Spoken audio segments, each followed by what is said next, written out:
नमस्कार, आप सभी का स्वागत है ललित अपराध लाइव न्यूज चैनल में। मैं राधा देवी ले चलती कुछ खास खबरों की ओर।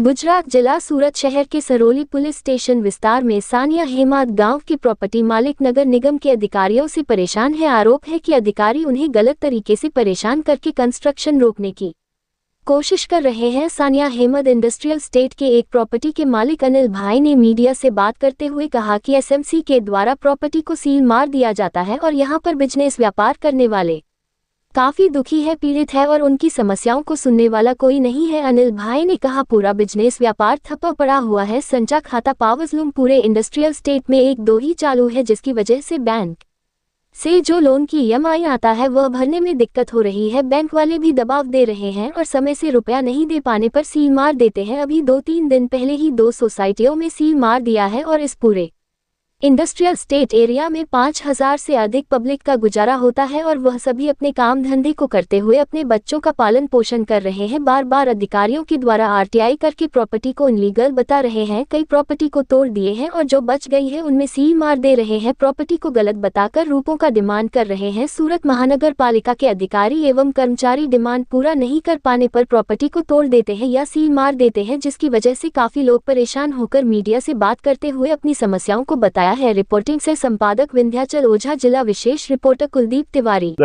तो बधाने खबर ज होय घर चलावे एना माटे हुं जवाबदार एनी सिवायनी मकान मालिको उपर बेंकनी मोटा मोटी जवाबदारी छे के जो आ न चालू थाय तो डिफॉल्ट सिवाय एने कोई कंईक रस्तो न रहे, कारण के थोड़ा घणा पैसा आवे ने थोड़ा घणी लोन बोन लीधी होय, अंदर जे मशीनरी छे बधी नवी मशीनरी छे, गवर्नमेंटनी प्रोत्साहन स्कीम एनी पर लोन लीधी होय तो मशीन बंध रहे तो हप्ता निकळे।